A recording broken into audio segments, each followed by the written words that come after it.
Bonjour à tous, bienvenue au podcast. Mon nom est Éric Sauvé, je suis un vétéran des Forces canadiennes, président de Innovigo, une firme qui aide les compagnies à entrer dans le milieu de la défense. Alors, sans plus tarder, je vous introduis mon premier invité, M. Justin Massy, professeur de sciences politiques à l'UQAM et directeur du réseau d'analyse stratégique. M. Massy, bonjour. Bonjour. On peut se tutoyer, on se connaît un Absolument, peu, merci. merci. Parfait. Alors, première des choses, c'est qu'on va parler des leçons de la guerre moderne. On va parler beaucoup de l'Iran, l'Ukraine, ce qui se passe en ce moment, qu'est-ce qu'on constate. On veut savoir, dans le fond, si le Canada apprend les bonnes leçons. Sans plus tarder, je vais te poser la question. Avec ce qui se passe en Ukraine, avec ce qui se passe en Iran, qui est possiblement en train de se régler, qu'est-ce qu'on observe? Est-ce que, selon toi, le Canada est en train d'apprendre les bonnes leçons? Je pense qu'on est sur la bonne voie, mais on est loin du compte. Donc, c'est ce que je vais essayer d'expliquer, au sens où ce que ces nouveaux conflits-là nous montrent, c'est ce qu'on appelle la guerre de haute intensité. Ce qu'on n'a pas connu là, au Canada depuis la guerre de Corée de 1950. Donc, évidemment, en 2026, 1950, les choses ont pas mal changé. Et on apprend beaucoup sur l'état d'opération. Donc, c'est sûr qu'on a fait des grands apprentissages en Afghanistan ou contre l'État islamique dans le passé, en Libye, mais c'était pas du tout le même type d'adversaires, donc on ne pouvait pas tirer les mêmes types de conclusions. Et là, on a l'avantage que ces conflits-là ne nous impliquent pas. Donc, on est capable de tirer des leçons sans que des soldats canadiens soient eux-mêmes exposés. Donc, on a ce luxe-là. Ce n'est pas nous qui sommes au front, ce sont les Ukrainiens Oui. et c'est les Américains qui mènent la guerre avec les Israéliens contre l'Iran. Et ce qu'on observe, c'est une question de précision de masse. C'est les deux termes, je pense, qu'il faut comprendre. La masse, c'est juste la quantité de munitions qui est nécessaire pour gagner des guerres, alors que le rapport de force est, au départ, vraiment, vraiment asymétrique. Ça veut dire Mhm. que si on regarde, par exemple, les États-Unis face à l'Iran, on pourrait dire facile pour les États-Unis, c'est la plus grande puissance de l'histoire de l'humanité contre un État, oui, qui a certaines capacités militaires, mais qui est loin d'une grande puissance, qui n'a évidemment pas d'armes nucléaires, contrairement à Mhm. ce que M. Trump nous a dit juste avant le conflit, qui n'était pas en voie d'avoir une arme nucléaire, et qui, malgré plus de 5 semaines de frappes, de bombardements hyper intensifs, a, selon les services de renseignement américains, détruit à peu près 30 parce Oui, qu'il reste 70 de l'arsenal de complètement. missiles et de drones iraniens. Alors on se dit, et malgré cette puissance de frappe-là, même chose pour la Russie, au départ, tout le monde pensait que Kiev était pour tomber. Très rapidement, en quelques jours, la Russie, grande puissance nucléaire, on avait autour de 190 000 soldats là, qui étaient massés sur le long de la frontière, qui tentent de prendre la capitale. Et finalement, on est à 4 ans de guerre, bientôt la 5e année en février prochain, et la Russie peine à avancer sur le terrain, gagne l'année passée, je pense, quelques kilomètres carrés seulement au prix de centaines de milliers de blessés et de morts. Donc, ce Mhm. qu'on voit, c'est que malgré ce rapport de force-là vraiment asymétrique, la capacité de résistance est là parce que c'est une guerre d'attrition. C'est Oui. une guerre industrielle. C'est combien tu produis de matériel le plus rapidement possible, d'une part. Puis ensuite, la précision, c'est la partie innovation. Il ne faut pas juste produire des choses simples, là, des produits faits en Chine, là, en plastique. C'est de la haute technologie, puis il faut constamment s'adapter face à Ouais. l'adversaire. Puis c'est celui qui est capable de faire les deux. Être capable de s'adapter très rapidement et de le produire en masse. Ben, je voulais parler de ça justement. On parle de guerre qui s'étire sur le long terme. Tu as mentionné l'Ukraine. Au début, on pensait que Kiev allait tomber. C'est rendu plus long que la Première Guerre mondiale. L'Iran, ça n'a peut-être pas été très long, mais le stock d'intercepteurs, par exemple, a été vraiment diminué très rapidement. Et une des craintes peut-être qu'on a pour le Canada, c'est est-ce qu'on est capable de combattre sur le long terme? On était capable d'envoyer des gens en Afghanistan sur des rotations. Il y avait très peu de pertes en termes relatifs. Mais là, est-ce qu'on est capable de subir des pertes et d'avoir peut-être même une industrie ou une chaîne d'approvisionnement qui est capable de soutenir une guerre sur le long terme comme on voit dans ces conflits-là? Alors, je disais tantôt qu'on est sur la bonne voie, c'est-à-dire si tu me poses la question, est-ce qu'on va y être peut-être en 2035, fin 2030, mettons 2040, je pense que oui, si on fait le plan qu'on a dit qu'on était pour faire. Oui. Donc, la stratégie industrielle de défense, les investissements jusqu'à 3,5 du PIB en 2035, ce qui devrait donner plus de 150 milliards de dollars par année canadiens investis en défense. Et on veut, avec cette stratégie industrielle-là, produire plus chez nous des capacités souveraines pour être capable de gagner la guerre de haute intensité à laquelle on est confronté.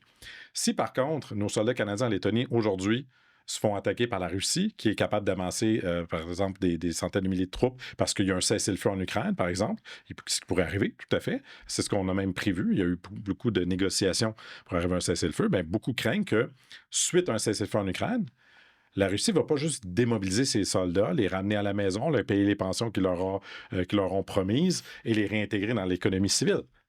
C'est très difficile une démobilisation. Il y a plus de 700 000 soldats russes présentement en Ukraine. Historiquement, c'est un problème aussi. Si on regarde dans l'histoire, quand les pays ont démobilisé l'armée, souvent les dirigeants politiques ont eu tendance à dire j'ai une masse de combattants désœuvrés, peut-être qui ont perdu la guerre, qu'on veut réutiliser. Puis il y a une tentation d'aller chercher peut-être les pays baltes, comme tu mentionnes. Et la Russie est en une économie de guerre. 40 de son budget va aux forces armées. Ça, ce seront les estimations. On n'a pas les chiffres exacts. Elle est mobilisée. Elle produit 15 millions de drones par année. Tout est orienté dans sa confrontation qu'elle dit contre l'OTAN. Parce que même si elle fait la guerre à l'Ukraine, dans le narratif russe, la guerre est contre l'OTAN. Oui.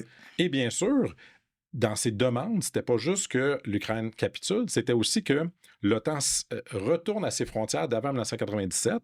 Donc, les pays comme la Pologne, les pays baltes ne deviennent pas membres de l'OTAN. Elle veut réinstaurer la Russie impériale de Vladimir Poutine, sa sphère d'influence dans les pays baltes. Puis ça se trouve qu'on a 2200 soldats présentement en Lettonie, un de ces pays baltes-là. Et si donc demain, il y a un cessez-le-feu et qu'il y a une agression russe de haute intensité, le même style de conflit qu'on a vu en Ukraine, mais contre les forces canadiennes, non, je ne crois pas qu'elles sont outillées aujourd'hui pour faire face à ça. Et notre plan, c'est, oui, mais c'est pas grave, on va appeler Washington.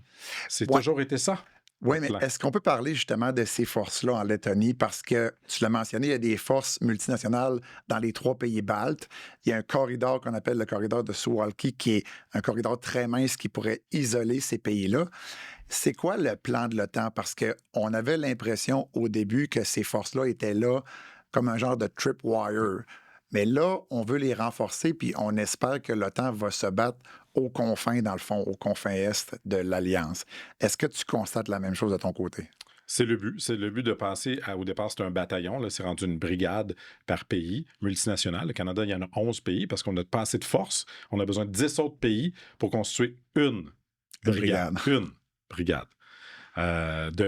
Pour ceux qui ne savent pas, autour de 5000 soldats à peu près, là, une brigade. Ça vous donne un ordre de grandeur.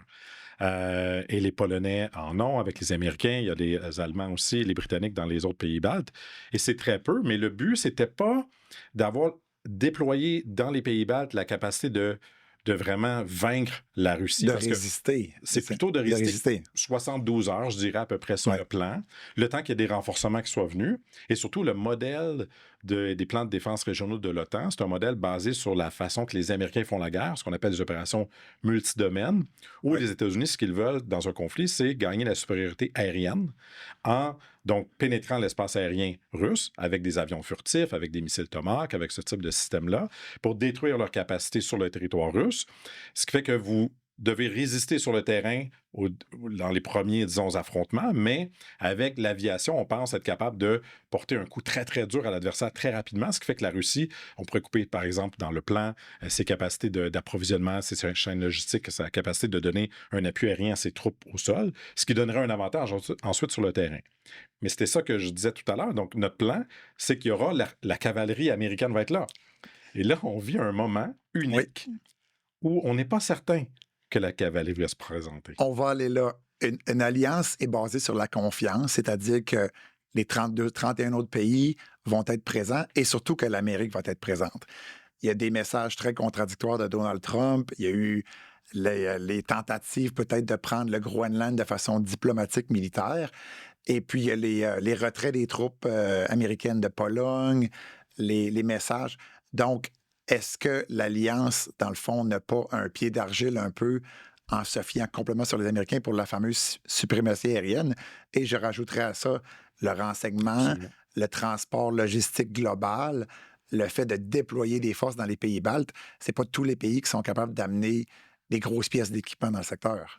Non, je pense que ça a pris quelques mois à ce qu'on amène 15 chars d'assaut en Lettonie. Donc, imaginez si on est en train de subir le feu des missiles russes ou des drones là, qui en envoient 600 par jour avec 70 missiles balistiques sur l'Ukraine.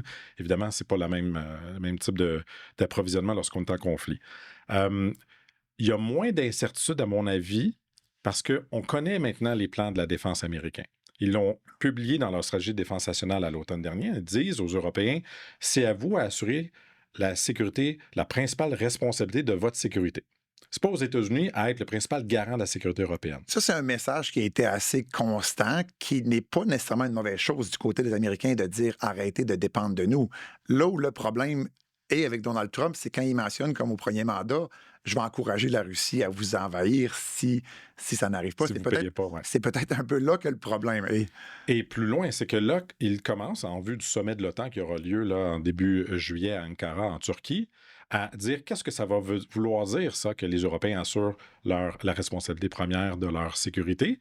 Et ils annoncent qu'ils vont réduire les forces militaires américaines qui prêteraient à l'OTAN en cas de conflit. Donc, ils ont dit, on va enlever nos sous-marins, on enlève nos ravitailleurs, on coupe du tiers nos avions de chasse. Il y a une série de capacités comme ça qu'ils annoncent en disant, ben, vous ne pouvez pas vous fier là-dessus parce que, d'un point de vue américain, mettons qu'on enlève Trump, parce que moi, je pense que Trump, c'est pas la cause, c'est le symptôme d'un problème beaucoup plus large. Dans une vision de la grande stratégie américaine, ils craignent un conflit à deux fronts. Qu'il y ait une guerre en Europe de l'Est entre la Russie et l'Europe, pendant ce temps-là que la Chine décide d'attaquer Taïwan, le Japon ou tente de faire des actions unilatérales en mer de Chine, et que les États-Unis interviennent donc sur le front Pacifique et disent aux Européens, bien, vous occupez du front européen. Donc, indépendamment de qui est président en 2028 ou 2029, cette idée-là que les États-Unis sont surétendus, on dit overstretched en anglais, ils n'ont pas la capacité d'être partout sur la planète en même temps, ils ont de la difficulté à vaincre l'Iran. Donc, imaginez de vaincre la Russie et la Chine en même temps. C'est pas possible. Ouais.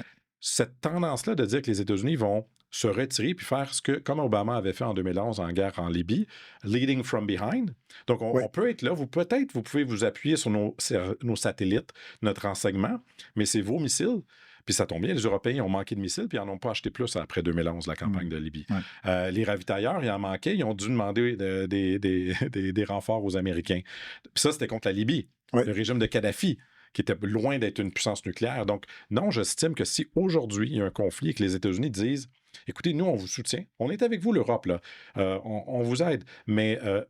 on ne va pas envoyer de troupes, par contre. Ce n'est plus un soutien inconditionnel. Absolument pas. Et puis, il faut mentionner aussi que l'OTAN demande à chaque pays de fournir une contribution. Hein. C'est quand même très, très détaillé. À chaque année, l'OTAN dit, le Canada, vous allez fournir ça, les Américains, vous allez fournir ça. Ce que tu as mentionné, c'est que les Américains commencent à retirer des items de la liste. Mais de mon expérience, il y a certains items qui sont très importants. Le renseignement, le côté cyber, le côté spatial, comme j'ai mentionné, le côté logistique, mais au niveau du théâtre. C'est pas beaucoup de pays qui ont ça. Puis quand tu as mentionné la Libye, il y a eu beaucoup de replacements de dernière minute quand les Américains ont dit on ne va pas prendre le lead avec toute notre chaîne, avec toute notre structure. On a réussi à le faire quand même assez bien. Mais c'est pas quelque chose qui était habituel. Et c'est peut-être quelque chose vers lequel on devrait planifier, on devrait se pencher parce que c'est probablement ce qui va arriver.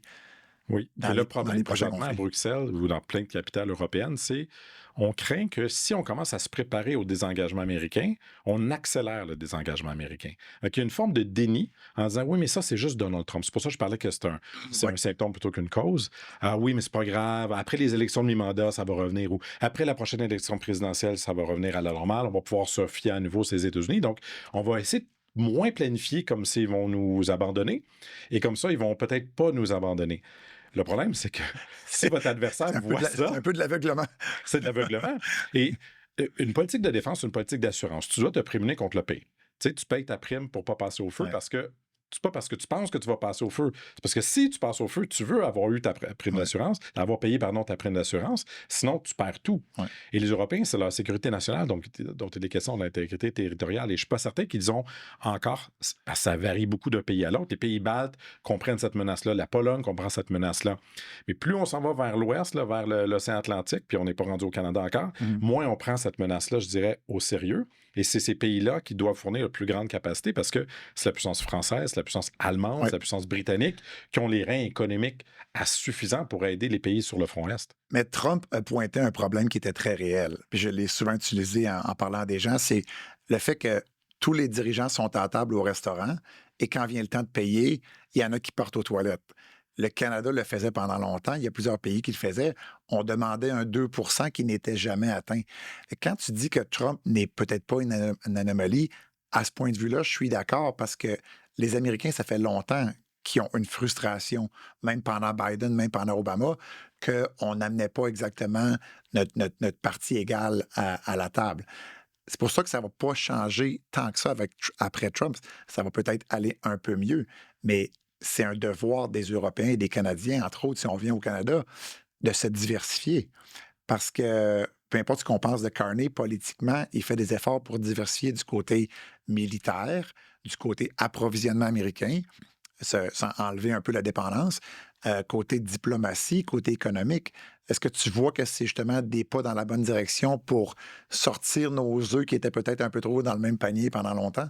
C'est la bonne direction, mais c'est pas assez rapide. Parce que si on pense à cette fenêtre d'opportunité russe avant le grand réarmement européen qui va arriver au milieu des années 2030, c'est maintenant une menace. Puis nous, on reporte à beaucoup ces investissements-là à plus tard. Donc, on va dans la bonne voie. On veut diversifier, oui, mais mon souci, c'est que la principale motivation canadienne actuellement de diversifier et d'investir dans la défense, c'est de profiter de cette pression-là qu'il faut payer plus pour la défense pour créer des emplois chez nous.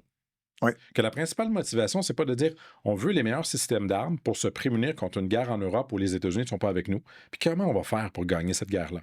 Est-ce que nous, on veut vraiment faire la guerre à la Russie en Europe de l'Est sans les États-Unis? On l'a fait 2 fois. 1914, 1939, le Canada a fait la guerre en Europe sans les Ça États-Unis. semble loin un peu. Ça semble loin, mais c'est arrivé dans l'histoire que les intérêts du Canada n'étaient pas les mêmes que les intérêts des États-Unis. Et mon point, c'est que l'histoire a tendance des fois à se répéter. Ouais. C'est possible que nos intérêts divergent et que les États-Unis soient occupés ailleurs. Pour des bonnes raisons. Ça pourrait être un conflit en Asie, ça pourrait être d'autres raisons. Et je ne suis pas certain que c'est cette motivation-là, cette préoccupation-là, qui motive actuellement en disant, OK, ben, c'est pour ça qu'on va acheter des avions européens, qu'on va investir plus dans la défense. Je pense que c'est plus de dire, on vit une guerre commerciale contre les États-Unis, on veut Oui. moins acheter aux États-Unis, donc on va créer des emplois grâce aux investissements de défense. Le premier moteur, peut-être, puis même pour le recrutement, c'est les menaces de Trump. Qu'on y croit ou non aux menaces d'invasion, c'est un des plus gros moteurs de facteurs de recrutement, d'aller diversifier. Mais comme tu as mentionné, peut-être qu'on a la bonne solution sans voir le même problème nécessairement. Voilà. La vraie menace de Trump, c'est l'abandon. Oui, exactement. C'est pas l'invasion. Et aussi les visées expansionnistes de la Russie et de la Chine, j'appelle ça le crank, mais Chine, Russie, Iran, Corée du Nord, c'est vraiment vers là qu'on devrait regarder en disant c'est ça la menace et non pas, pas une menace américaine. Ou la menace américaine, comme tu dis, c'est le fait d'être abandonné par le grand frère. Oui. Et ou que les États-Unis nous disent, ben, tu sais, le système d'armes américain que tu as acheté à très grands frais, ben, on veut pas que tu l'utilises contre cet adversaire-là parce que nous, on veut garder des bonnes relations avec eux. Tu sais, on peut imaginer un scénario où les États-Unis ont normalisé leur relation avec la Russie suite à un cessez-le-feu en Ukraine, qu'il y a des attaques de drones non identifiées contre les pays baltes, d'une attaque cyber très intense, du sabotage, etc. Mais la Russie fait, comme en 2014, là, en Crimée, ben, c'est pas nous, c'est des petits bonhommes verts, on sait pas, Oui. ils sortent de nulle part. Et que la Pologne, les pays baltes décident de riposter, que nous, on décide de riposter, mais les États-Unis disent non, tu peux pas utiliser tes HIMARS. Nous, on ne trouve pas que la Russie, c'est une menace. Ah, ton F-35, tu peux l'utiliser, mais dans l'espace aérien de l'OTAN, on ne veut pas que tu pénètres dans l'espace aérien russe. Tes missiles, je suis désolé, on en a besoin au cas où la Chine nous attaque. Ouais. Donc, on ne pourra pas te fournir en pièces de réparation, Ouais. en missiles, en renseignements, etc. C'est pas un scénario qui est farfelu. Tu parles un peu du fameux kill switch dont on entend parler des fois. Les gens s'imaginent un kill switch comme si l'arme arrêtait de tirer ou que l'arme allait tomber en plein vol ou quoi que ce soit.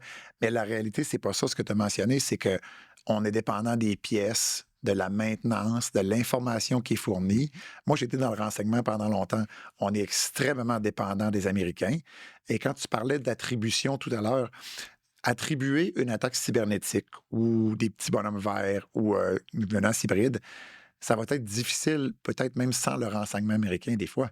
Et eux peuvent peut-être nous mettre des bâtons dans les roues en disant c'est pas vraiment la menace que vous voyez, c'est pas justifié et tout. Moi, c'est un peu ma crainte. Le kill switch, c'est pas un bouton sur l'appareil qu'on vient d'acheter. C'est le système qui fait en sorte qu'on ne peut pas utiliser nos acquisitions en pleine capacité, peut-être. C'est le système de dépendance que les États-Unis ont créé avec leur développement de leur complexe militaro-industriel, parce que la guerre du futur, c'est la fusion des données. C'est l'intégration de ce que l'avion de chasse voit, le satellite voit, le sous-marin voit, le capteur maritime, le capteur terrestre. Tout ça est intégré dans une plateforme où l'intelligence artificielle sur du cloud va l'analyser à très grande rapidité et va fournir aux pilotes, aux fantassins, etc., une cible qui va être capable de l'engager. C'est dans ce contexte-là où tout ça est intégré. Pour moi, l'analogie que je fais, c'est comme un système IKEA. Tu sais, les pièces sont faites Oui. pour le IKEA. Si tu mélanges avec une autre compagnie, ta planche, elle sera croche, là. C'est difficile de mélanger ces systèmes-là. Puis si les États-Unis disent non, on ne va pas vous fournir les capacités d'être interopérables entre nos systèmes et les Européens, parce qu'on veut que Ouais. les Européens, continuent d'acheter aux États-Unis, et ils ont l'intérêt économique de dire non, on ne veut pas faire en sorte que les Rafale ou les Gripen ou les Typhoon puissent communiquer facilement avec les F-35. Sinon, vous ne voudrez plus acheter de F-35. Alors, on n'a pas un Ouais. intérêt économique à faire ça. Mais nous, on n'aura pas le choix puis de surmonter ça. L'avantage qu'on a au Canada, c'est qu'on n'est pas les seuls. Puis on n'est pas au front. On a les Européens avec nous. On a encore du temps aussi, on s'entend. Ça, je ne le sais pas. Ça, je ne sais pas parce que la menace, elle est principalement russe en Europe et moi, je ne connais pas les intentions du président russe. Mhm. Ce que je sais, c'est qu'il souhaite, disons, agrandir le territoire russe et enlever et détruire l'OTAN, c'est-à-dire le faire imploser. Et une des façons de l'atteindre, c'est justement de créer la division en faisant des tests sous le seuil, des attaques cyber ou du sabotage, quitte à même aller plus haut sur le spectre de l'intensité s'il voit que les États-Unis ne réagissent pas. Combien de temps ça prendra? Quand est-ce que cette menace-là se manifeste? Je n'ai pas accès aux renseignements Non, mais le pour jeu répondre à ça. de Poutine, comme tu as mentionné, c'est de tester le système. C'est pas nécessairement une invasion ou une attaque all-out sur un pays. C'est de tester, un peu comme un enfant, les limites. Jusqu'à quand est-ce que je peux faire les choses avant que les parents ne se réveillent ou qu'ils décident d'agir? Puis là, comme on a mentionné, il y en a 32 parents. Puis ils n'ont pas tous les mêmes intérêts, puis ils n'ont pas tous les mêmes visées. Moi, c'est plutôt ma crainte, justement, c'est de voir puis peut-être quand l'Ukraine va se régler, si l'Ukraine se règle, comme on a mentionné, c'est d'avoir un deuxième front s'ouvrir. Pas à la Kiev avec des chars qui roulent jusqu'à une capitale. Mais est-ce que tu vois ça dans un futur, peut-être pas rapproché, mais des tentatives de Poutine qui est quand même pas jeune, de peut-être dire j'ai une dernière chance de tester l'alliance, peut-être de la briser de l'intérieur? Moi, je pense que c'est ce qu'on voit maintenant. Quand on voit les pénétrations de drones russes en Estonie, en Pologne, il y a eu aussi des drones qui ont été interceptés au Danemark au-dessus des aéroports, des tentatives de sabotage, de couper les câbles sous-marins, de soutenir les partis d'extrême droite, de faire des campagnes de désinformation. Tout ça vise, c'est sous le seuil, donc c'est pas un Oui, affrontement direct, à diviser et à créer le socle favorable à ce que s'il y avait un conflit de haute intensité conventionnel, que l'OTAN ne serait pas uni. Et moi, je peux imaginer un scénario où on a une France gouvernée par le Rassemblement national ou LFI, on a un Royaume-Uni gouverné par Reform UK, l'AfD en Allemagne a beaucoup de poids, et que c'est pas certain, donc, quelle sera la réaction des pays européens s'il y a une campagne, disons, ouverte russe contre les pays baltes, en et disant, ben, c'est les loin de chez nous, ça. Et les gros pays européens, tu as mentionné les grandes puissances, il faut qu'ils soient unis, mais il y a un mouvement de droite radicale, d'isolationnisme, de gens qui ne veulent plus payer pour la défense collective.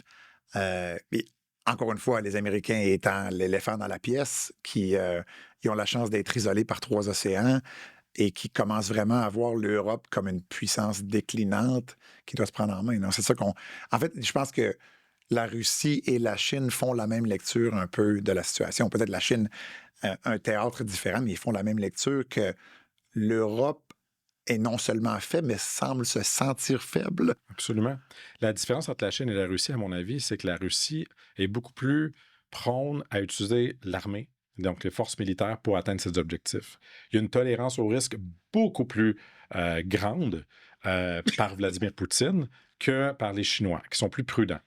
La stratégie chinoise pour Taïwan, pour moi, elle est une de coercion économique, de pression politique, tout ce qui est sous le seuil, voire de blocus naval, parce qu'elle estime à court terme qu'elle est dans une situation gagnante, que le parti d'opposition qui veut réunifier pacifiquement Taïwan avec la Chine continentale a quand même certains appuis populaires, que les États-Unis de Donald Trump ne sont pas si intéressés à défendre Taïwan et qu'il y a peut-être que Taïwan va se sentir isolé et qu'il va essentiellement, éventuellement plier sans envahir là, avec une force conventionnelle, ce qui n'est pas le cas de la Russie. Le sentiment anti-russe en Europe de l'Est, il est maintenant, depuis l'invasion de l'Ukraine en 2022, 100%. Il est très fort, Il oui. est très, très Ouais, fort. ouais. Donc, il n'y a aucune chance pour la Russie de rétablir son influence, sa sphère d'influence en Europe de l'Est sans la guerre. C'est pas... Et l'Europe de l'Est se sent peut-être pas prêt, mais psychologiquement prêt à affronter ça, dans le sens que ils ont un historique, ils ont une dent contre la Russie. Certains de ces pays-là ont été envahis par l'Empire soviétique. Eux se sentent une certaine résilience. Mais je veux parler un peu de Taïwan, parce avant l'entrevue, on parlait de résilience. J'ai lu récemment que peut-être 30 des gens à Taïwan ne seraient pas nécessairement contre l'idée que la Chine prenne le contrôle un jour. Pas parce qu'ils sont favorables, mais parce qu'ils sont résignés depuis 1949, qu'ils sont sous pression. La question que j'ai pour toi, c'est est-ce qu'on est prêt à envoyer des troupes étrangères pour défendre un pays dont la résilience n'est pas très forte? Puis je vais faire un parallèle avec notre propre résilience. Si notre population n'est pas prête à combattre, est-ce qu'on peut vraiment légitimement demander de l'aide extérieure quand les gens disent laissons-les rentrer peut-être? Un peu comme à Taïwan. Je sais que la question est assez vague, mais Non, elle est très pertinente, cette question-là. Et on peut faire le parallèle avec l'Ukraine en 2022. Le Canada s'était pas engagé à défendre l'Ukraine contre la Russie. Elle a dit, ben non, c'est pas notre allié. Et Taïwan n'est pas un allié du Canada. Et on a dit, ben on va vous soutenir. Au début, on leur donnait de l'aide morale, de l'aide économique. Et c'était au compte-gouttes qu'on a commencé à donner de l'aide militaire. Pourquoi? Parce qu'on voyait qu'il y avait une résistance. oui. Mais si les Ukrainiens n'avaient pas résisté, on n'aurait pas eu le même type de soutien occidental, européen, américain, canadien à l'Ukraine. On aurait dit, ben, je suis désolé, la Russie est plus forte. On va vivre avec une Russie qui a maintenant Ah, c'est parce que conquis la moitié de l'Ukraine. si eux ont accepté la défaite, pourquoi est-ce qu'on irait renforcer une force qui n'a pas la volonté de combattre, dans le fond? C'est un peu ça. C'est un peu ça, puis parce qu'on n'a pas de traité d'alliance. Donc, la crédibilité de notre alliance n'est pas entachée. On peut dire, ben, on va défendre les Pays-Baltes parce que c'est un allié, mais l'Ukraine n'est pas un allié, donc on peut se cacher derrière le fait que c'était qu'un partenaire. Taïwan n'est qu'un partenaire. C'est même pas un État que le Canada reconnaît. Mhm. Et donc, pour moi, il y a le scénario que le Canada fasse la guerre à la Chine pour Taïwan est très faible. Il est plus probable à une condition que les États-Unis décident de défendre Taïwan, qu'ils sont engagés dans un conflit de haute intensité contre la Chine, sous le seuil, donc ça ne devient pas soit un conflit sous le seuil ou conventionnel, mais pas nucléaire, et qu'ils demandent le soutien des Canadiens. Et là, je pense que la réaction canadienne qui devrait exister à ce moment-là, c'est de dire, on vous appuie, mais nous, on va défendre le continent nord-américain pour vous libérer des forces que vous puissiez dégager Mhm. dans le Pacifique. On va s'occuper de la côte, disons, ouest du continent nord-américain, la défense antimissile, parce qu'évidemment, on serait la cible. La Chine, ce qu'elle veut, c'est empêcher le ravitaillement des Américains à Taïwan. Donc, ils vont tenter d'interdire, de faire l'interdiction maritime et aérienne dans tout le Pacifique, voire de menacer, de mettre en joue notre territoire national pour limiter notre volonté de vouloir continuer à soutenir Taïwan. Dans ce contexte-là, où le Japon aussi est impliqué dans le conflit, peut-être la Corée du Sud, même si c'est moins probable, ou voire l'Australie, on serait appelé à participer de cette façon-là, mais probablement moins comme dans la Seconde Guerre mondiale, à faire des batailles expéditionnaires sur les îles du Pacifique. Moi, je vois un rôle beaucoup plus continental, dans la mesure où notre territoire, contrairement à la Seconde Guerre mondiale, serait directement menacé Mhm. compte tenu de la capacité de projection de la Chine jusqu'au territoire américain. Ouais. Je veux passer à un autre, peut-être un autre bloc, parce on avait dit qu'on passerait beaucoup de temps sur certains blocs. Mais je veux parler, le bloc numéro 2 que j'avais envisagé, c'était le laboratoire de la guerre moderne. C'est-à-dire que on a un peu la chance de voir des conflits dans lesquels on n'est pas impliqué et de pouvoir se préparer à la guerre de demain et non pas toujours revenir à ce qu'on a appris nous-mêmes. Si on rentre dans les capacités un peu, je pense que les drones et contre-drones, sans nécessairement dire que ça a surpris les analystes, l'intensité avec laquelle ils sont utilisés, je pense que ça a surpris plusieurs personnes. Est-ce que, puis là, on parle de drones aériens, mais il y a les drones terrestres qui sont rendus là, drones de surface, sous-surface. Est-ce que, selon toi, la guerre a peut-être fondamentalement changé avec ce qu'on voit en Ukraine spécifiquement? Son caractère, possiblement, pas sa nature, son caractère par la rapidité que ces capacités technologiques-là donnent de détection, de ciblage et donc d'engagement d'une cible. Quand les États-Unis ont commencé la guerre contre l'Iran en février 2026, en 12 heures, ils ont si ma mémoire est bonne, frappé 900 cibles. C'est du jamais vu, Oui. de la capacité de les identifier et d'avoir une capacité ensuite de frappe contre cette cible-là. On peut imaginer que si on était dans un conflit avec un pays comme la Chine, qui a des capacités bien plus grandes d'ailleurs que la Russie, ce volume serait juste très, très, très intense. Et la rapidité avec laquelle l'intelligence artificielle maintenant est capable de détecter, d'intégrer cette information-là et de donner une cible à un intercepteur ou à une capacité de frappe euh, est très rapide et à un très grand volume, ce qui fait que ces conflits-là, on les appelle transparents au sens où c'est difficile pour l'adversaire de cacher sous des feuilles d'arbres 200 000 soldats ou des pièces d'artillerie à courte portée, là, c'est-à-dire à portée de frappe. Donc, on le frappe à distance, c'est des longues frappes, et ces drones-là ont l'avantage d'être très bas, à basse altitude, lents, et nos systèmes de défense antiaériens ne sont pas conçus pour ça. Et peu coûteux. Et il y a tout Et le débat d'envoyer un missile Patriot à 1 million contre un drone Shahed à 40 000. c'est ce que les Puis Américains ont fait dans le Golfe. peut-être parce qu'ils n'avaient pas le choix, justement, Parce qu'ils dans le n'étaient pas sens. prêts. Ils ne C'est ça. pensaient pas que l'Iran était pour riposter après les avoir attaqués. Ouais. Ce qui n'est pas une bonne idée de sous-estimer votre adversaire quand vous voulez faire la guerre. Non. Et l'Iran a dit, ben nous, on va réagir en attaquant toutes les bases, tous les pays de la région, pour créer l'effet de dissuasion. Et c'est ça qui a mené à cet accord entre Donald Trump et l'Iran. Un accord qui, à mon avis, ne sera pas meilleur que celui d'Obama, Non. qu'il avait obtenu sans faire la guerre, parce que l'Iran est en position de force. Elle dit, nous, on a maintenant une capacité de dissuasion. Si vous voulez nous attaquer, on va attaquer toute l'économie mondiale, essentiellement, grâce à des drones capables de frapper des résidences, des hôtels, des aéroports, tout ça. Et c'est impossible pour un pays, encore moins le Canada, qui est immense, de tout protéger. C'est pas possible de protéger toutes les villes, toutes les résidences, toutes les banlieues Il va falloir faire canadiennes. des choix difficiles aussi par rapport à ça. Dans le fond, défendre les grands centres, défendre les industries, défendre les bases. C'est des choix, parce qu'on a le deuxième plus grand pays au monde, des choix qui vont être difficiles à faire. Mais si je vais revenir à la stratégie de l'Iran. Je trouve ça quand même assez incroyable que les Américains n'avaient pas anticipé ce qu'on appelle les courses of action en anglais, les modes d'action les plus probables, c'est-à-dire que l'Iran va tenter d'étendre la douleur dans les autres pays du Golfe, et peut-être en dernier recours, le plus dangereux, qui était de fermer le détroit d'Ormuz. Je veux dire, je sais qu'aux États-Unis, on n'aime pas blâmer les militaires. On peut blâmer la Maison-Blanche, mais on vénère les troupes un peu. Je suis quand même assez surpris que le commandement central, CENTCOM à Tampa, n'ait pas eu de plan pour débloquer ou empêcher de bloquer le détroit d'Ormuz, ou n'ait pas nécessairement anticipé toutes les ripostes qu'il y a eu, parce qu'il y a eu des ripostes. Là, l'information sort de plus en plus, mais il y a plusieurs bases américaines dans la région qui ont été touchées assez durement. Puis ça l'a amené au fait qu'ils ont dû envoyer des gens dans des hôtels au Qatar, en Jordanie, partout. Comment est-ce que tu expliques que le meilleur renseignement au monde, l'armée la plus puissante, n'ait pas prévu la réaction, finalement, la réaction initiale de l'Iran? Je pense que c'est la Maison-Blanche qui n'a pas voulu l'entendre.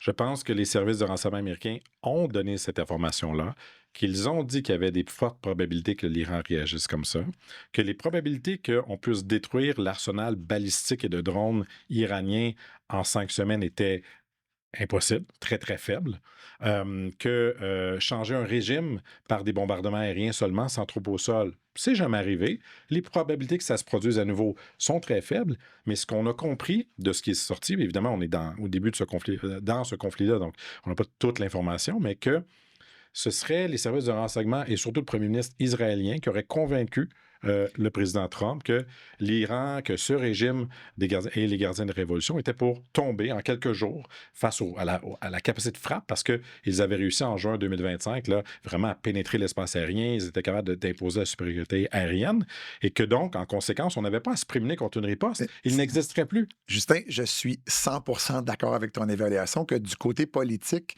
Netanyahou a fait une présentation très slick, a mentionné comment que ça allait tomber rapidement et convaincu la Maison-Blanche.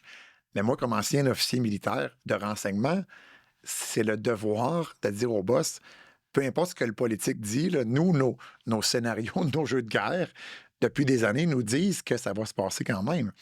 C'est la responsabilité du commandement militaire de garder des forces en réserve sans nécessairement les engager dans les 900 cibles dès le départ, mais de dire il y a des bonnes chances qu'ils étendent la guerre au pays du Golfe et peut-être qu'ils bloquent le détroit, mais j'avoue que les deux bras me sont tombés, ou le mâchoire m'est tombé quand j'ai vu que finalement ça s'est passé, mais qu'il n'y avait pas de force de réserve.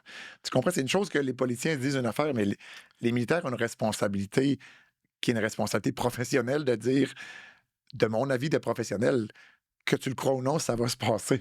Premièrement, il est possible qu'il l'ait dit, mais qu'il n'ait pas été écouté. Ça, on ne sait pas. Je n'ai pas accès à cette Probablement, information-là. oui. C'est Ouais. possible que certaines personnes qui l'ont dit ont perdu leur emploi parce qu'il reste le contrôle civil contre les sur les militaires. Donc, on peut dire, Ouais. je te remercie de ton honnêteté. Maintenant, tu peux prendre ta retraite et je vais nommer quelqu'un qui veut bien mettre en place mon plan. C'est possible. Ainsi que les juges avocats généraux qui ont été remerciés pas longtemps avant la guerre De toute aussi. façon, on n'a plus besoin de règles d'engagement maintenant. Le droit international n'existe plus, mais aux États-Unis. C'est ce que le secrétaire à la guerre nous a dit en disant que de toute façon, il s'en fichait. Dans ce contexte-là, c'est possible qu'il y ait eu ce type de drapeau rouge qui a été levé, mais qui n'a pas été écouté.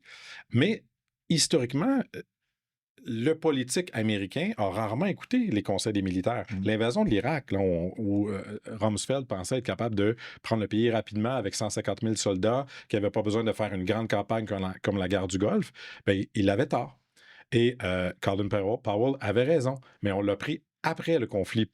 Parce que beaucoup, des fois, des civils politiciens américains ne veulent pas croire. Ils préfèrent l'opportunité de peut-être une guerre facile sans que écouter toutes les connaissances et les renseignements américains. Mais c'est comique que tu mentionnes l'Irak, parce que moi, je suis assez actif sur les réseaux sociaux et j'ai justement eu un débat hier par rapport à ça.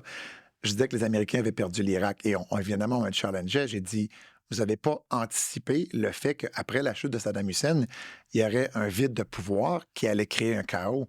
Et des anciens militaires m'ont dit, oui, on l'a anticipé, évidemment, mais justement, les militaires qui l'ont poussé ont été tassés. Ce qui supporterait ton point que le politique peut dire j'aime pas ton évaluation sur les droits d'Ormuz, j'aime pas ton évaluation sur le fait qu'ils vont frapper les autres, donc je vais peut-être te tasser puis en écouter un autre. Ce qui, à mon sens, est très, très épeurant, qui ne devrait pas se Oui, passer. mais l'alternative est plus épeurante. Si ce ne sont plus des élus qui disent aux militaires quoi faire et en quelles circonstances utiliser la force militaire, on va se ramasser dans une dictature. Alors, j'aime pas l'alternative. Non, Alors, je mais préfère là, le contrôle civil pourrait- sur les militaires. On pourrait partir... J'aimerais des civils informés. Oui, J'aimerais des civils transparents qui connaissent les questions de défense et qui Ouais. soient capables de challenger les militaires, mais avec de l'information et pas juste des présupposés Ouais. et des idéologies. Mais malheureusement, notre corps de gouvernance a rarement connu la guerre, Ouais. connaît rarement les questions de sécurité internationale, arrive avec leur biais cognitif très important. Puis ici, on a vraiment quelqu'un qui ne lit pas, qui connaît rien, Donald Trump, c'est particulier, mais c'est pas le seul.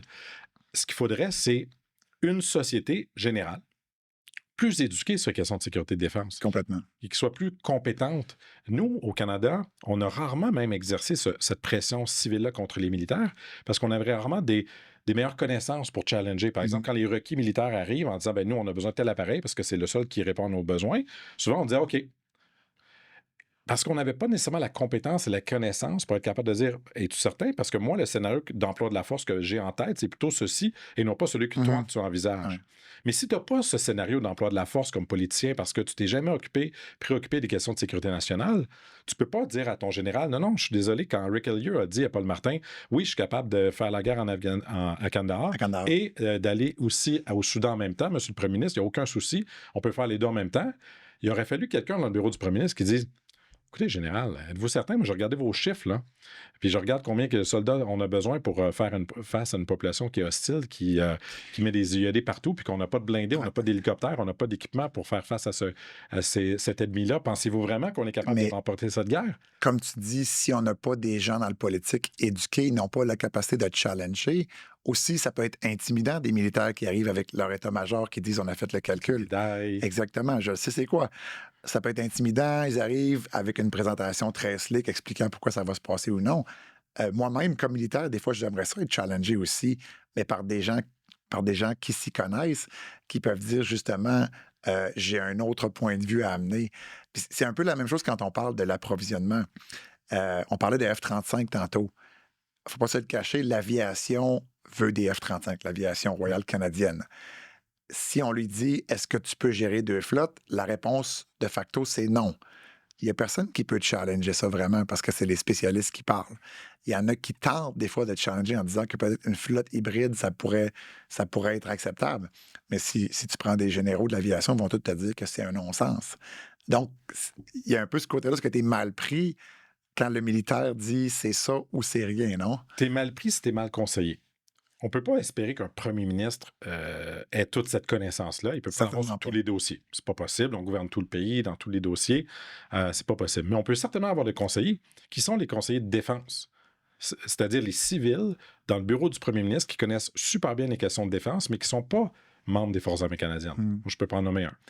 C'est pas une fonction qui n'existe. Non, il n'y en a pas, mais il y en a comme Alors des qu'on gens va comme toi. investir des centaines de milliards de dollars sur les 10 prochaines années en n'ayant pas une connaissance ou une capacité de challenger Ouais. les conseils militaires qu'on a reçus. Je vais parler de la flotte mixte. Premièrement, c'est possible d'avoir une flotte mixte parce que beaucoup de pays ont des flottes mixtes. Donc, je ne vois pas pourquoi la 10e économie mondiale qu'on est peut pas, alors que d'autres pays peuvent.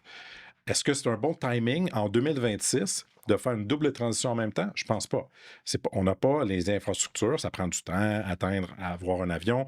Le F-35 qu'on a officiellement acheté en 2023 va finir d'arriver en 2032-33, si ma mémoire est bonne. Ça prend quelques années à échelonner. On peut certainement le séquencer, par contre. Si on avait eu un gouvernement qui dit « Nous, on veut une flotte hybride, donc mixte », on va commencer avec une transition vers le F-35. Ensuite, on fait une seconde transition vers un autre appareil. Et le civil qui dit aux militaires, ben, je comprends que vous n'êtes pas d'accord, mais si vous n'êtes pas d'accord au point de ne pas le mettre en place, mon plan, vous pouvez prendre votre retraite. Non, Je mais vais ça, nommer un autre général. ça n'arrivera pas en général. Je te confirme que les militaires vont pousser leur point de façon quand même assez forte, mais par tradition, par Exact. respect, ils vont se claquer les talons si le premier ministre dit je vais avoir une flotte hybride, que ça vous plaise ou non, ça Oui. va arriver. Mais il faut qu'il soit capable de le convaincre, le militaire. Pourquoi Oui, il veut une complètement. flotte mixte? S'il dit, c'est parce que je veux créer des jobs à Mirabel. Ça passera pas avec le commandant de l'aviation royale canadienne. C'est pas sa préoccupation, lui. C'est gagner un affrontement contre la Russie ou la Chine, Oui. possiblement. Qui devrait être la première priorité, en Tout à fait, c'est ça, sa job. Complètement, exactement. Absolument. S'il dit, écoutez, général, moi, je pense que je vais engager les forces armées canadiennes contre la Russie sans les États-Unis et que j'ai besoin d'un plan pour être capable de faire ça. Puis le plan que vous me donnez me met trop dépendant d'un allié sur lequel je pense qu'on ne peut pas compter. Puis moi, j'ai besoin d'assurer la protection des Canadiens. Puis la protection du territoire européen, c'est une intégrité. On voit ça comme vraiment l'intégrité de l'OTAN, de notre alliance transatlantique qu'on a créée en 1949. On ne veut pas qu'elle s'effondre, sinon on va se ramasser seul face à ce monde encore plus fragmenté. On a besoin d'une Europe Ouais. libre et indépendante face à la Russie. Et j'ai besoin de faire la guerre pour ça si la Russie nous teste. Ouais. Je pense que là, l'écoute serait un peu plus grande chez Oui. le commandant de l'aviation royale Je te canadienne. dirais aussi que la compréhension de l'OTAN, les militaires, ils l'ont beaucoup. Hein. Moi, je me suis déployé essentiellement, à part le verglas au Québec, toujours sous l'égide de l'OTAN. On a une compréhension de comment l'Alliance fonctionne. J'ai enseigné aux forces spéciales de l'OTAN, toute la question d'interopérabilité, le fait que je peux travailler avec un Polonais en anglais du jour au lendemain avec un minimum d'ajustement ou n'importe quel autre pays. Quand Donald Trump, justement, est arrivé au pouvoir, puis il a dit que l'OTAN, c'était une perte de temps, un gouffre sans fin, j'aurais espéré que des gens éduqués lui disent oui, ça nous coûte cher, oui, ça peut être difficile, mais ne jetons pas le bébé avec l'eau du bain. Les Américains ont besoin de l'OTAN aussi. C'est pas seulement une dépendance, à moins que je me trompe. Non, c'est pas du tout une dépendance. Ça a augmenté l'influence américaine. Ça leur a permis de vendre d'ailleurs des systèmes d'armes partout en Europe, dont le F-35. À partir de l'administration Trump, la capacité de vente militaire américaine devait être beaucoup plus faible parce qu'ils ne sont pas fiables. On ne peut pas nécessairement s'appuyer sur eux. Ce qui aurait dû être fait, c'est la même chose que dans l'objectif, c'est-à-dire on veut que l'Europe soit plus autonome. On veut qu'elle soit moins dépendante des forces américaines parce qu'on veut être capable de libérer des forces pour faire le pivot que Barack Obama a annoncé au milieu des années 2000. Mhm. Ça fait quand même longtemps. Là. Ça fait plus de... Le pivot stratégique, c'est ça que tu penses? Exactement, le pivot de 2008. Oui, mais écoute, je veux que j'en parle un petit peu parce que j'étais à Defense Intelligence Agency à l'époque et CENTCOM, qui est le commandement central avec l'Irak, avait toutes les ressources de surveillance ISR et tout. On annonçait le fameux pivot, mais la réalité, c'est que les ressources n'ont jamais changé parce que les forces qui sont au combat, c'est elles qui vont avoir les premières ressources. Obama voulait tout transférer du côté chinois, Pacifique, Indo-Pacifique. La réalité, c'est que sans dire qu'il y avait de la résistance, c'est comme dire, ben, j'ai des gens qui meurent ici, où j'ai un conflit dans 30 ans là, Évidemment. Puis il faut mettre fin aux guerres au Moyen-Orient si on veut pouvoir faire un pivot dans le Pacifique. On on est d'accord. pivotera quand on sera prêt. Exactement. Exactement. Mais s'il n'y a pas de conflit au Moyen-Orient, il y a eu le retrait d'Afghanistan. Ensuite, il y a eu la guerre contre l'État islamique, mais qui s'est terminée vers 2017-2019. On aurait pu penser que là, il y aurait pu avoir un réel pivot, surtout suite à l'invasion de l'Ukraine en 2022. On voit que la priorité ici, c'est pas le Moyen-Orient. Et là, les États-Unis auraient pu, même sous Biden, de dire aux Européens, c'est à vous à prendre en charge l'aide principale à l'Ukraine. Nous, on va vous aider au départ, mais on va faire un plan de transition sur 5 ans. OK? Où là, vous ne faites pas de Patriot, bien, développez-en parce que vous allez en avoir besoin. Vous ne faites pas de satellites, bien, faites-en parce que nous, on va les envoyer au Pacifique. Mais on vous donne du temps. Mais on vous donne un plan de match. Mais on donne les capacités de devenir autonome parce qu'il y a deux manières de faire justement avec un enfant, c'est de l'aider à devenir autonome ou de l'abandonner. Vous allez le mettre à la porte, voilà. Parce que quand tu abandonnes un enfant, il va devenir autonome et débrouillard. Et c'est un peu ce qui est arrivé avec l'Europe, dans le fond, avec Trump, c'est de dire, plutôt que de faire une transition, de vous aider à devenir autonome, je vais me retirer plus rapidement que qu'est-ce que vous voulez. Et là, oui, mais ça devient difficile pour les gens. Les Européens sont chanceux. Si on prend la logique de l'enfant à la porte, il fait beau, c'est l'été. Ça va bien. Mais si l'hiver arrive, puis que ton enfant est à la rue, puis il n'y a pas de toit, il n'y a pas de nourriture, il n'y a pas d'emploi, ça peut être compliqué. Donc, l'Europe est correcte maintenant avec cette transition-là parce qu'il n'y a pas de conflit direct avec la Russie. Mais si elle commence, si ce conflit débute dans 1 an, 2 ans, 3 ans, 4 ans, les services de renseignement européens, qu'ils soient suédois, allemands, danois, prédisent que 2029, 2030, c'est une fenêtre d'opportunité importante où la probabilité d'un conflit est plus élevée que maintenant. Pour Poutine ou Pour la Russie, une attaque conventionnelle contre l'Europe du front Est, peut-être le front Arctique également. Si c'est vrai, j'ai pas accès à en fait, on doit planifier en fonction que c'est vrai. On ne peut pas l'éviter si... Si on est des civils allemands puis qu'on a une code de sécurité, on peut regarder ce renseignement-là et dire oui, c'est effectivement crédible, puis j'y crois. Puis le plan de réarmement allemand de Friedrich Merz, le chancelier allemand, de 800 milliards d'euros sur 5 ans, montre que je crois qu'il prend cette menace-là au sérieux. Le réarmement allemand il est beaucoup plus rapide et beaucoup plus sérieux. Il y a certains pays qui le prennent très au sérieux. L'Allemagne qui devient une puissance, la Turquie qui a déjà été forte, la Pologne. Mais encore une fois, c'est très inégal, on s'entend. Hein? Tout à fait, mais on n'a pas la même perception de menace. En Espagne, on est loin de tout ça, puis on dit, ben nous, on n'a pas à se soucier de ça. Les Français ont juste une dette, des déficits trop importants qui ne peuvent pas se payer l'autonomie qu'ils souhaitent, qu'ils ont. Puis pour eux, l'autonomie, c'est acheter français. C'est un peu comme les Américains, à cet égard-là, très protectionnistes de leur capacité militaire.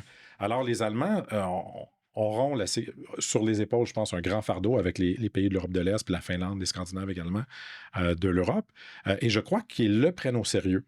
Et que donc, le renseignement qu'on leur fournit en privé est suffisamment convaincant d'investir autant de ressources là-dedans. Donc, dans ce contexte-là, je pense qu'on n'a pas le choix de se préparer à ça parce que tous les indices nous pointent dans cette direction-là. Puis que si on ne prend pas au sérieux ceci, le désengagement américain, la possibilité d'un conflit sur 2 théâtres et l'effet que les États-Unis de Donald Trump ont élu cette administration-là, ils pourraient élire une autre administration démocrate ou républicaine non interventionniste, donc qui veulent faire du désengagement, se retirer de l'Europe, parce qu'ils sont tannés de payer pour les Européens qui sont plus riches qu'eux. Je pense que cette tendance-là va rester. Puis il ne faut pas être naïf dans le Canada. Puis on a 2 options. On reste chez nous, puis on dit, ben nous, de toute façon, on va juste s'occuper de notre territoire, puis on abandonne nous aussi l'Europe. Ou si, contrairement à ça, ce qui est la posture actuellement du gouvernement, on est prêt à contribuer à la défense de l'Europe, on n'aura pas le choix de s'armer en conséquence. Tantôt, tu as mentionné un point, puis je ne suis pas revenu dessus, mais tu as dit que les changements se font au Canada, mais peut-être pas de manière assez rapide. Je pense que tu sous-entends la même chose sur l'Europe aussi. Selon Mise moi, à l'exception de l'Allemagne, que je pense qui est très rapide, qui est très rapide présentement. Mais selon moi, il y a aussi des risques à faire les choses trop rapidement. C'est-à-dire que, un peu comme je vois au Canada en ce moment, c'est que on dit, je te rajoute un 10, 15 milliards cette année. L'analogie que je fais souvent, c'est avec le peu de temps qu'on a, si tu me donnes 100 000 et tu te dis, va faire un shopping spree dans un centre d'achat, je vais ressortir avec 100 000 de choses. Mais ça se peut qu'en arrivant à la maison, je réalise que j'avais peut-être trop de souliers, pas assez de chemise, mettons. Ouais. Est-ce qu'il n'y a pas un risque de ne pas avoir une politique de défense claire et de dire, on rajoute de l'argent, la défense, trouver des nouveaux partenaires, rencontrer l'industrie, chercher nous des affaires, faites l'acquisition plus rapidement, ce qui n'est pas mauvais. Mais Ma peur, c'est pas le gaspillage. Ça, c'est peut être une crainte pour certains autres. C'est la fameuse sélection et maintien du but. Le principe de guerre numéro un, c'est dans quel but est-ce que j'achète ça? Voilà. C'est quoi les capacités, puis c'est quoi l'intégration? Est-ce qu'il n'y a pas un risque de peut-être aller trop vite? Bien, le risque, il est réel parce qu'on se base sur une politique de défense de 2024 pour faire les investissements d'aujourd'hui. Bon. Il n'y en a pas d'autres. Mais bon, la Défense nationale est en train d'élaborer une nouvelle politique de défense. Il y a sous pression américaine qui veut un plan crédible. Donc, je pense qu'à l'automne, il pourrait y avoir une nouvelle politique de défense, du moins à l'interne, qu'on a des priorités. Ou une politique amendée, comme on fait parfois, c'est-à-dire... Voilà. Exact. Mais du moins qu'on ait aligné notre priorité. Puis c'est quoi le scénario qu'on va employer les Forces armées canadiennes? Moi, c'est ça que je veux voir. Nos politiques disent toujours on va défendre le Canada et contribuer à la sécurité internationale. Moi, ça veut rien dire. Qui est la ligne minimale. Évidemment qu'on va défendre le Canada. C'est le rôle des Forces armées. Ben oui, c'est contre qui, avec quoi, puis c'est quoi la probabilité de menace la plus élevée? Aussi, de façon logique, qu'est-ce qu'on peut soutenir aussi? Mais qu'est-ce qui est le plus probable de se produire dans lequel les États-Unis ne seront pas à nos côtés? Et donc, c'est là-dessus qu'il faut miser en premier. Parce qu'on peut avoir priorité numéro 1, 2, 3, 4, puis les descendre. Ouais. Là, ce qu'on a annoncé dans la stratégie industrielle de défense, par exemple, c'est 10 capacités souveraines, vagues comme IA, aérospatiale, système autonome. Un peu Ça tout, veut rien tout ce dire. qui est nouveau, finalement. C'est quoi les vraies priorités? Où on doit investir dans les 5 prochaines années rapidement pour que si le conflit débute, on est moindrement prêt. Puis qu'il y a d'autres choses très, très, très importantes, mais qui vont passer en second plan, puis on va prioriser ceci. Le problème, c'est que on était, quand la guerre en Ukraine a débuté, les nouveaux investissements ont commencé à accroître avec Justin Trudeau, c'était parce qu'on devait moderniser et juste renflouer les forces armées canadiennes qui avaient été juste complètement décimées en termes de capacité là, depuis les dernières décennies. Donc, il y a déjà un programme d'avoir des nouveaux navires, d'avoir des nouveaux drones américains qui vont venir en 2028. Il y avait déjà tous ces programmes-là bien très lents en cours. Et là, il faut faire autre chose très rapidement. Et c'est difficile pour une institution avec si peu de personnel d'être capable d'absorber la transition, la modernisation en cours des forces armées canadiennes et une espèce de blitz rapide à l'Allemagne. Donc, c'est ce qu'elle a fait en injectant des dizaines de milliards d'un coup, en disant, oui, mais là c'est très rapidement, il faut faire ceci. Il faudrait le faire, pas avec le logique de dire, ben, cet investissement à très court terme, c'est pour créer le maximum d'emplois, mais plutôt, c'est pour avoir le maximum de capacité essentielle pour faire face à un adversaire. Mais il y a plus que ça aussi. On s'est beaucoup concentré sur l'équipement, l'acquisition, l'approvisionnement, mais il y a le recrutement, l'entraînement, mais pas juste l'entraînement de base, l'entraînement avancé. Toutes les doctrines qui viennent avec ces nouveaux équipements-là, ça change la façon de faire. Je ne suis pas convaincu, personnellement, qu'il y a un plan qui dit nos ressources vont être meilleures au niveau, je sais pas, IA, reconnaissance, frappe à longue distance. Est-ce qu'on réévalue notre doctrine? Est-ce qu'on entraîne notre monde? C'est quand même énorme qu'est-ce qu'il y a à faire. C'est pas juste de nous donner du nouveau kit, on s'entend. C'est vrai. Puis pour ça, il faudrait une doctrine qui priorise, je pense, les choses clairement. Présentement, beaucoup de nos capacités d'urgence ont été envoyées pour soutenir notre brigade, là, en fait, notre bataillon renforcé en Lettonie, qui est logique parce qu'on a des soldats qu'il faut protéger. Mais c'est pas logique d'un point de vue de priorité canadienne, au sens où, si on a à défendre le territoire canadien, on va pas commencer en Lettonie. Si on regarde la carte mondiale, c'est pas là où l'enjeu de la sécurité nationale canadienne est le plus. On a un grand territoire à défendre avant. On aurait pu dire, nous, les forces terrestres, ben, on est quand même en Amérique du Nord. T'sais, on va peut-être laisser les Polonais, les Allemands, les Finlandais faire les forces terrestres, mais nous, en appui aérien, en renseignement, en satellite, en ravitaillement, en sous-marin, en système autonome, qui est fongible. C'est-à-dire, tu les développes pour défendre l'Amérique du Nord, ben, un avion de chasse peut se déployer en Europe très rapidement. Un drone, des avions de transport stratégique, tous ces genres de capacités-là, le Sea Lift également, on pourrait dire, nous, on mise là-dessus au départ. Puis oui, on va pouvoir vous aider au plan terrestre parce qu'on est avec vous, mais on n'aura pas la charge d'être la nation cadre d'une brigade multinationale qui doit défendre avec une capacité terrestre, alors que notre renforcement va prendre des semaines, sinon des mois. Je pense qu'on a misé sur un certain prestige aussi du fait d'être la nation cadre. Il y a aussi, je dirais, des avantages à travailler dans des coalitions multinationales, c'est-à-dire qu'on est au fait des dernières doctrines de chaque pays, des dernières façons de combattre. C'est pas mauvais, mais ce que j'entends peut-être, c'est que c'est peut-être un engagement qui n'est pas à la hauteur de nos capacités, surtout quand il faut le maintenir avec le temps. Le premier ministre l'a encore extensionné. On monte à 2200. C'est c'est énormément de Puis on n'a pas force. monté la quantité de soldats dans les forces armées canadiennes. On a Non. toujours le plafond de 71 500 qu'on Ouais. n'a toujours pas atteint.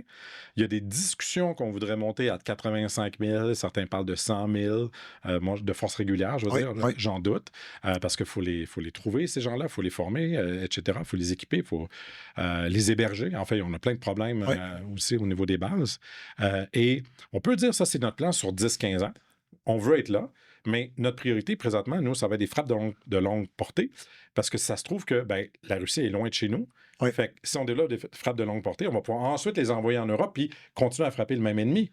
Mais que nous, ça va être, je sais pas, une capacité d'artillerie de longue portée ou capacité de renseignement qu'on va offrir, mais pas des fantassins de première ligne qu'on va devoir remplacer.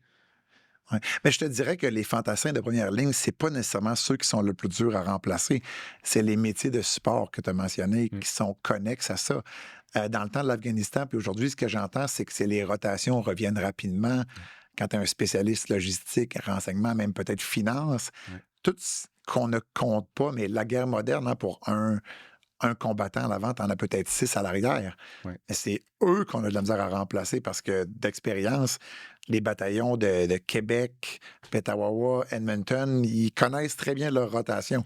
C'est Oui, ceux qui s'accrochent à eux qui ont de la mais disons, ça difficulté à serait eux suivre. qui mourraient le plus rapidement possible dans un conflit de haute intensité. Par Ouais. contre, qu'il faudrait remplacer éventuellement parce que les soldats des premiers jours de conflit sont rarement ceux du dernier jour de conflit, Non. malheureusement. C'est ce que tristement la guerre nous a appris. Mais tu as absolument raison que ça, c'est difficile. Puis ça nous amène donc à un plan où on devrait prioriser ces emplois-là, évidemment, dans les forces armées canadiennes. On pourrait revoir notre système de recrutement. Est-ce qu'il faut avoir plus de civils? Est-ce qu'il faut toujours aller chercher vers des militaires? Et si on pense que c'est des militaires pour raisons X ou Y, ben d'avoir un plan de recrutement ciblé pour eux avec une capacité d'expliquer davantage ce qu'on fait. Parce que quand tu regardes historiquement pourquoi les gens ont joint les forces armées canadiennes, il y a eu une hausse pendant la guerre en Afghanistan de gens qui voulaient joindre les forces Oui. armées canadiennes parce qu'ils voyaient à quoi servaient les forces armées canadiennes, Ouais. qu'il y avait un combat légitime contre les talibans qui avait soutenu Al-Qaïda à commettre les attentats du 11 septembre 2001 et que donc c'était une guerre juste de leur point de vue, qui Oui. voulaient y participer. Présentement, quand on dit aux Canadiens réguliers, la Lettonie, vous allez vous entraîner au cas où il y a une guerre, c'est pas aussi, disons, attirant, Je suis pas mal attractif. certain que la majorité des Canadiens ne sont pas nécessairement au courant de tous les détails qu'on discute ici. Puis je dirais que je mets un peu le blâme sur la défense aussi en termes de ne pas être proactif dans le message. Mhm. Parce que j'ai beaucoup écrit sur le recrutement, puis le fait d'essayer d'allumer une certaine flamme chez les jeunes, de leur donner une envie de faire quelque chose. Euh, c'est beaucoup aux forces de montrer ça, de montrer qu'est-ce qu'on a en Lettonie, comment qu'on est un personnel cadre, comment qu'on travaille avec d'autres personnes. Ça ne peut qu'être que du bon pour, C'est pour ce que je pense. l'embrigadement des forces des troupes. Je pense que la transparence servirait les intérêts du ministère de la Défense nationale, mais qu'ils craignent tellement de dire quelque chose qu'ils ne le font pas, ou quand ils le font, c'est des lignes creuses écrites par l'intelligence artificielle, tellement ça ne dit rien. On ne veut même pas dire qu'on a des soldats au Moyen-Orient. On ne peut pas dire le nom de la base, où moi j'ai mis les pieds, que oui, il y a des soldats canadiens au Koweït. Ah non, ça c'est sécurité nationale. On ne peut pas dire qu'il y a des soldats en Pologne qui forment des Ukrainiens. Non, c'est en Europe. Parce que d'un coup, que les Russes sachent qu'on est en Pologne. Comme Je si, pense comme qu'ils le s'ils ne le savent. savaient pas déjà. On ne dit pas où sont déployés nos avions, nos navires dans différentes opérations dans les Caraïbes, dans le Pacifique. Plein d'informations qu'on ne divulgue pas. Et quand on annonce des grands investissements de dizaines de milliards de dollars, il n'y a pas de détails. Il n'y a pas de ventilation. Mm. Et c'est difficile pour les Canadiens de vraiment comprendre où va l'argent puis à quelle fin ça va servir. Moi, Tout ce détail-là servirait à leurs intérêts. je vois quand même un changement dans la dernière année au niveau de la transparence. Si on parle de, mettons, parler à l'industrie, de leur dire c'est quoi nos besoins, d'admettre qu'on a des lacunes, c'est extrêmement important. Mais je suis d'accord avec toi à 100% que de montrer le rôle des forces armées, de qu'est-ce qu'on fait, de qu'est-ce qu'on ne fait pas, de où on est, sans faire de la propagande. C'est juste de dire, voici où vont vos taxes, voici c'est quoi nos implications, voici la réalité sur le terrain. Quand la guerre en Iran a commencé, je suis d'accord avec toi, j'avais des informations que la majorité des Canadiens ne connaissaient pas, qui n'étaient pas classifiées, et je me demandais quand est-ce que ça allait sortir. Mm. Mais le gouvernement préférait ne rien dire, encore une fois. Imagine si on avait perdu une personne. Ça aurait fait un gros pavé dans la mort pour les Canadiens qui auraient dit « Je savais pas qu'on avait des gens là. » Tu sais, c'est... Fait que, Et à vrai terme, pourquoi on a des gens là? D'être capable d'expliquer. Parce que si on a pris la décision de les déployer, c'est qu'il y avait une raison. Ouais. Pourquoi on n'est pas proactif avec eux? Moi, je pense souvent on ne considère pas les Canadiens comme suffisamment intelligents. Et je souhaiterais un gouvernement qui pense que les Canadiens sont intelligents, que si on leur donne la bonne information, qu'ils vont comprendre ces investissements-là, cette nécessité d'opérer en Europe, qu'on ne peut pas juste abandonner les Européens comme les Américains semblent suggérer de le faire. Il faut juste avoir ce débat-là et être capable, même idéalement, que les partis d'opposition ne saisissent pas ça pour en faire un enjeu, un wedge issue, comme on dit, un enjeu électoral. Et ça, malheureusement, on est loin de là. Moi, j'ai témoigné sur plusieurs commissions parlementaires, là, et quand tu vois les questions des partis d'opposition avec les témoins et entre eux, tout sujet est instrumentalisé à des fins partisanes purement. Au lieu de se dire, tu sais, sécurité nationale, là, on va s'entendre qu'il faudrait défendre le territoire canadien, puis on n'est peut-être pas d'accord avec votre plan, voici notre plan à nous.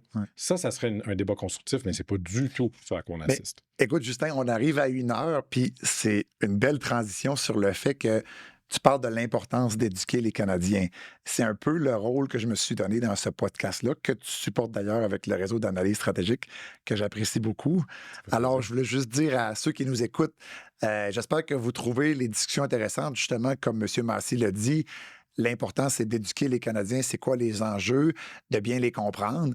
J'ai l'intention d'avoir d'autres invités dans le même style. J'ai Philippe Lagacé de l'Université Carleton qui va venir bientôt. J'ai Thomas Junot de l'Université d'Ottawa qui va venir aussi. On cherche des financeurs, on ne va pas se le cacher. Un studio comme ça et la préparation et tout demande quand même du budget. Alors, si vous ou des gens que vous connaissez dans votre entourage, dans le domaine de sécurité et défense, dans les entreprises qui gravitent autour du militaire sont intéressés, évidemment qu'on est très intéressés. Alors, Justin, je te remercie beaucoup. Merci à toi, Éric. J'avais préparé 5 blocs. Évidemment, on n'a rien respecté, mais j'ai beaucoup aimé la conversation. Je pense qu'on aura l'occasion de s'en reparler encore. On pourra poursuivre la conversation une autre fois avec plaisir. On a les studios de Montréal et puis je vais revenir parce qu'on est parti dans plein de sujets. On aurait pu approfondir sur beaucoup de choses. Alors, il va sûrement y avoir une prise 2 là-dessus. Absolument, avec plaisir. Merci beaucoup. Merci à toi. Super.